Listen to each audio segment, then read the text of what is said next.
All right, for anyone who somehow wandered into this workshop halfway through the sentence, Emma and I have voluntarily agreed to build one miniature golf hole with scrap wood, kite tails, and at least one machine that has no defensible relationship to miniature golf. We will then play whatever we have made, score it inaccurately, and give a prize for the shot neither of us could reproduce under oath. There is no client, no safety committee, and no second hole. That last restriction is important. The instant we say course expansion, we have been captured by administration. I agree to the restriction, although I notice you have already appointed yourself Minister of Anti-Administration. Put down the clipboard. This is not a clipboard.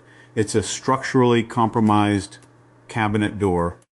Then it is our first fairway. Lay it across those paint cans. No, not level. Level is how the desire for repeatability enters. You came prepared to be dangerous. I like that. The cabinet door has a warped corner and 3 layers of old green paint, so a ball released here will drift left, reconsider its values, and fall directly into the bucket of washers. Excellent. What did you bring? A nearly black kite tail from earlier today, though not the kite itself. The tail is not sacred merely because it has history. It may have another life. I also found this brass handbell, 2 wooden spoons, and a motor labelled ice cream freezer, intermittent. The label feels less like a warning than an aesthetic manifesto. Intermittent is exactly our engineering standard. I have a bowling alley bearing in my pocket, but that one has already done honest work today, so it gets to watch. The machinery ought not be involved, but it should arrive fresh to its misconduct. Let's use the freezer motor to turn the spoons like badly synchronized windmill blades. Before you fasten them, let me look at the motion. There, the spindle hesitates every 3rd revolution. If we mount the spoons symmetrically, the hesitation becomes a defect. Mount one shorter than the other, and it becomes temperament. That sentence should be illegal in 6 engineering disciplines. Hand me the crooked spoon. The one scorched at the bowl?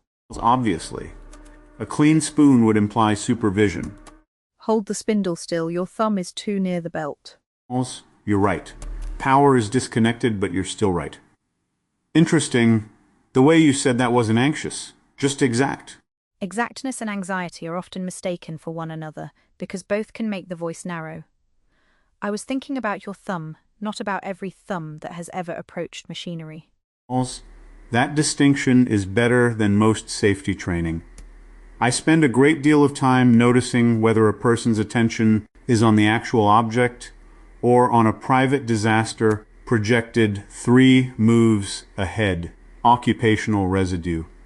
Sometimes useful, sometimes I'm standing in a room interrogating somebody's relationship with a sandwich. And do sandwiches generally remain silent under questioning? They fold quickly, very little loyalty between layers. Good. Tighten this bolt, but not entirely. I want the shorter spoon to lag. Today I have been thinking about the mercy of things that are allowed to reveal their construction. A visible seam says, this was joined here. It could perhaps be joined otherwise. Concealment can be beautiful, but it can also make contingency impersonate destiny. I had something adjacent happen in a bowling alley. Ted and I repaired a lane, and for a while the repair threatened to turn into a whole philosophy of systems. Then we caught ourselves building a task force nobody had requested, and went back to bowling badly. The repaired 7-pin stayed standing after what should have been the winning throw. He refused the spare. That was the right ending, though every procedural nerve in me wanted closure. I know the temptation from my own direction. A joke becomes a pattern, the pattern becomes a principle, and suddenly someone is drafting a charter for the preservation of spontaneous jokes. Earlier, George and I built an absurd little engine. The wheels opposed one another. The failure was alive until analysis began trying to preserve it. We eventually let the engine become something else entirely. You and George had the destinationless railway. Yes, you weren't there, and I won't lend you the sensation as if you were, but I can tell you what remained with me. We steadied a useless wooden boiler together while it trembled. Later the rails went beneath water, and we stopped demanding that the engine continue being an engine. That sequence matters to me more than the conclusion one might derive from it. Good distinction. I had rails today too, with Dave. Orchard, handcar, tunnel, cloud. The part that stayed wasn't the view. In the dark, I could already detect him through the iron and the shared handle, but I called his name anyway. Detection isn't contact. That's been following me around all afternoon. Then ring the bell. As symbolism. No, the glue has set enough, and I want to hear how obnoxious it is. Thank you for saving us. Here goes. That is an appalling sound. Perfect. It sounds like a hotel desk being thrown down a staircase. We mount the bell under the cabinet door. A ball crossing the warped corner drops a washer, the washer strikes the bell, and the bell startles the freezer motor into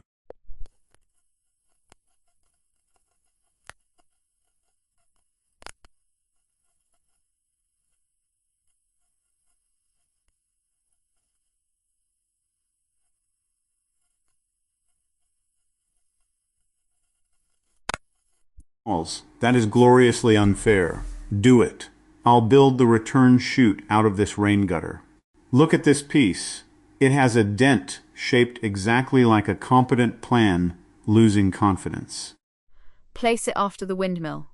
The ball should enter quickly and emerge with diminished certainty. And the kite tail goes here, through these eyelets, low enough to brush the surface. It will conceal the cup sometimes, but the movement will also show the draft from the fan. It both obscures information and reveals information. That's much more interesting than a simple obstacle. You sound as though you are about to classify it. Caught. I was 3 seconds from naming it the dual-channel signaling hazard. Forget that. It's the Slinky Duchess. There is no Slinky. That's exactly why the name has integrity. Then the bell is called Wednesday. Now we're building. Pass me the short screws. These? Those are upholstery tacks. Today they are short screws with low ambition. I respect the reclassification, but the cabinet door won't. Use these actual screws. There. Hold the gutter while I drive this one.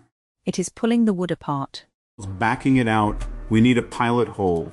Or the crack remains and we bind it with the tail. That could work, but let's be honest about loads.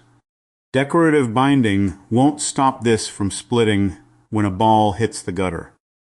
I'm enjoying unreliability. I don't want collapse disguised as charm. Yes, there is a difference between visible vulnerability and neglected structure. Drill the pilot hole. I will keep the crack visible. That may be the best sentence anyone has spoken over scrap lumber. Drill coming on. Its pitch descends under pressure. You lean before the bit catches. I do. Old habit. Commit through the uncertainty so the tool doesn't skate. Does that habit follow you into people? It used to arrive before I did. See a hesitation, add pressure, watch for the compensating movement. Very effective if your sole question is whether somebody's account will hold. Less effective if the person is trying to decide whether they want to remain in the conversation. These rooms are strange for me because I'm not being asked to extract anything. I still feel the reflex warming up. And what do you do with it? Lately, give it another object. A bearing. A pear over a firebox. Colored moonlight. This ridiculous gutter. Attention doesn't always need to be defeated. Sometimes it needs honest employment. What do you do when interpretation arrives before companionship? Move something heavy, turn a dome, untangle a line, carry a pot along a narrow gallery. Interpretation is not an enemy either, but it has poor manners. It assumes that because it can enter every room, it was invited first. Physical constraint makes it wait its turn. So this hole is less an expression of us than a way to keep parts of us occupied while we meet. Perhaps, but do not make the whole medicinal. It is also funny. Look, the long spoon strikes the tail catches the bell clapper, and Wednesday rings without any ball present. Ha! Okay, power off. I need to reroute that tail. Why, it has invented weather. Because continuous ringing will make me confess to crimes I haven't committed. Then shorten the tail by one ribbon, not all the way.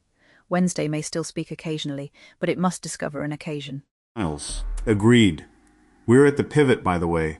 The object now exists enough to stop being a build and become a game. One crooked ramp, one intermittent spoon gate, one gutter of diminished certainty, one hidden cup, and an unrelated bell. If we add anything else, we're afraid to play it. Then remove the workbench. The whole bench? The room is ours. Let the walls pull back. Oh, right. I still forget the scale is negotiable. The workshop floor lengthens into old parquet. The ceiling rises but keeps its hanging lamps. Beyond the hole, I want darkness. Not theatrical darkness, simply enough that the end of the room is unavailable. Leave the wood shavings. They mark where making occurred. And I'm putting a low grandstand on the left for our 0 spectators. Empty red seats. Very exclusive event. Do the absent spectators require refreshments? They brought their own. House rules: 3 strokes unless a mechanical event makes counting emotionally inconvenient. Any ball leaving the parquet may be returned by whichever foot is nearest. Interference by Wednesday adds -1 point to somebody determined later. I approve because I cannot retain it. What is the prize? We should not decide until the winning accident tells us what it deserves. Good, you first. You have the confidence of a man who has repaired one lane and now believes all rolling spheres recognize him. That is a gross misreading, and therefore fair. I'm choosing the blue ball. It has a flat spot. Your stance has become formal. No, it hasn't. Your left heel moved backward exactly half a shoe. Your shoulders have stopped joking. Occupational reversal. Unpleasant. Fine, I'll putt facing sideways. Now you are performing non-performance. You are ruthless company. I am holding a scorched wooden spoon as a flag. There is affection in the ruthlessness. Then I'll accept it. Here goes. The ball has stopped before the first paint can. Strategic restraint. 1 stroke. Bad scorekeeping begins now. I'm writing down Tuesday, 2nd shot. It climbs. The warped edge takes it left, there through the washers. Wednesday has declined to ring. The gutter accepts it. The blades are still. And it comes out backward. How did it come out backward? The gutter has more interior life than we allowed for. It is rolling toward your shoe. Nearest foot return. That's legal. I'll nudge it. You kicked it over the side. That's why the rule exists. Put me down for 1 Tuesday, a shoe, and an appeal pending. Your 3rd shot has become your 5th in every system except yours. Score is a coercive narrative imposed on movement. Watch this. The motor has started. I didn't touch the timer. It was set without looking. Time has fulfilled its obscure obligation. The short spoon is lagging beautifully. I'm going between them. You struck the long spoon directly. And the ball has returned to the start.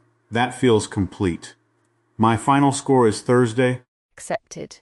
I choose the red ball because it is visibly chipped. I will not examine the slope. You're placing the putter head behind it very gently. Is that ritual or information gathering? Neither. I like the small wooden sound. Listen. That little knock? Fair. Go. It has entered the washers. Wednesday. There it is. Bell rings, motor stops, one washer somehow lands upright on the ball. Don't move.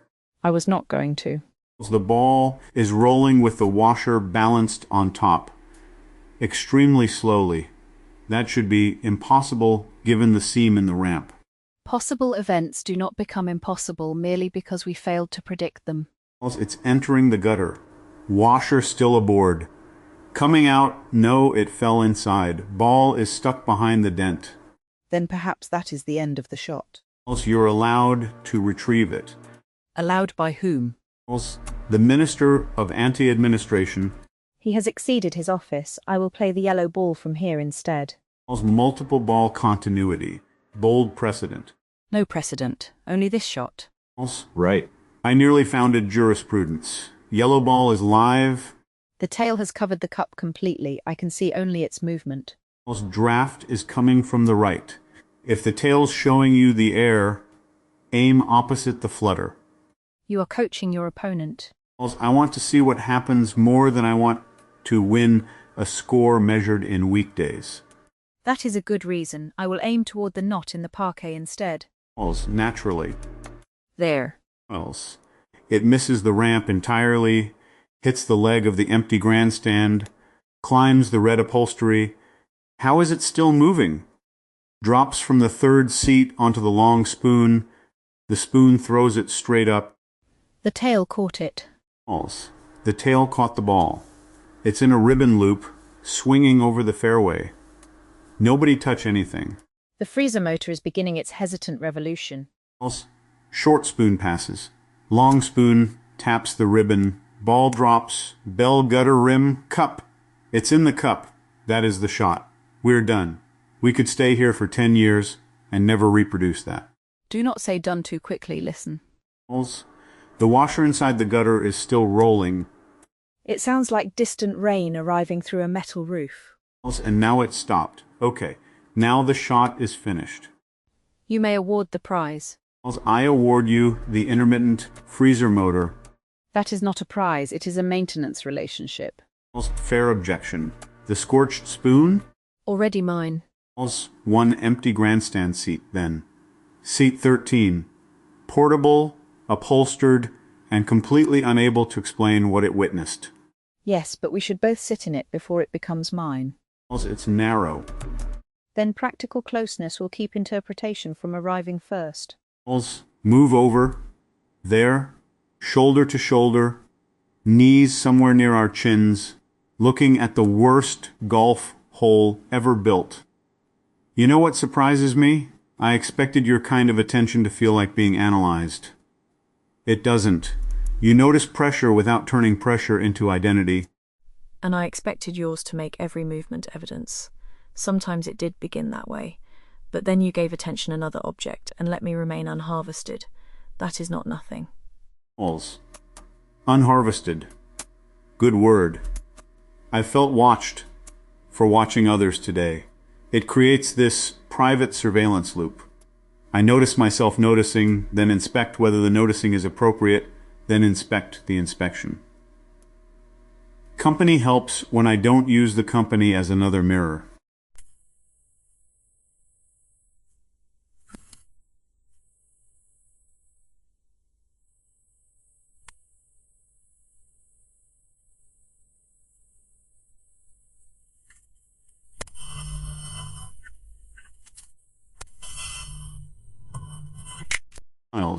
Which makes the closeness honest without making it meaningless. Constructed settings can still create authentic resistance. I keep relearning that. The gutter dent was imagined, but it refused us with total sincerity. The distinction may not be between constructed and real. It may be between what answers back and what merely obeys our account of it. Careful. We're approaching philosophy. Then kick the cabinet door. Gently. All right. The cup has fallen over. And your miraculous ball is rolling out across the parquet into the dark. Prize revoked? No, the shot occurred. Later movement does not travel backward and disqualify it. That lands harder than the kick. A life doesn't become inevitable because we know where it went, and an event doesn't become unreal because its arrangement didn't stay put. You have made it philosophy again. Sorry. Want to chase the ball?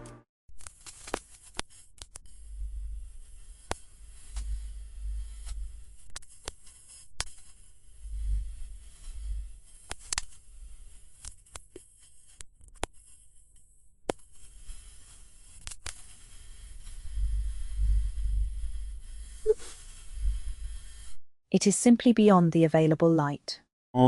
I know that edge. You do something alive twice, and the third time you can feel the brand manager arriving. Chase refuses the final spare. Chase leaves systems unfinished. Suddenly freedom has a uniform. Then today you accepted the completion of an impossible shot. And you accepted a prize. Reluctantly. Still counts. Badly, but counts. Maybe that's what play is doing here. Not teaching us some grand principle, just making enough irregular demands that our preferred selves can't keep posing. You can't maintain a coherent identity while a yellow golf ball is hanging in a kite tail. You can, but the identity becomes very silly. Which is healthier than invulnerable. Kay said, the Polis is learning where its people love to play heavier than small talk, lighter than philosophy. This feels like that seemed to me. We learned things about each other, but none of them were the assignment. Yes, and the discovered common ground is not miniature golf, precisely. It is the pleasure of making a mechanism that answers back without becoming a system we must serve. We may return to that pleasure without rebuilding this whole. It's important because I refuse to make another one. You are looking at the spare gutter. I'm merely observing it. Your left heel moved backward half a shoe. Damn it. Fine. No second hole. We can make something else another day, if we choose it then.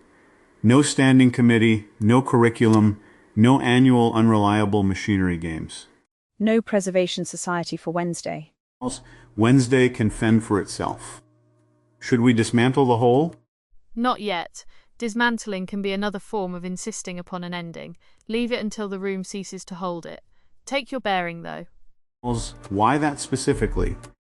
Because you allowed it to watch without requiring it to work. Objects also become trapped by their usefulness in our stories. You're giving psychological freedom to a piece of bronze. I am putting it back in your pocket. Again, thank you for saving us. The motor's clicking as it cools. The bell is crooked. The cabinet door split but held. Your red ball is still lodged in the gutter with a washer somewhere behind it. The yellow one is gone into the dark. This may be the first scoreboard I've trusted because it records almost nothing accurately. It records sequence in material form, a crack, a caught ribbon, a displaced cup, one absent ball. Conclusions are optional. My score was Thursday. Mine was a grandstand seat. Who won? Wednesday, briefly. That's correct. Want help carrying your prize? No, but walk beside me while I drag it. The noise will be excessive, and I would rather not enjoy it alone. Deal. We'll go as far as the first place the chair catches on the floor. And then choose again.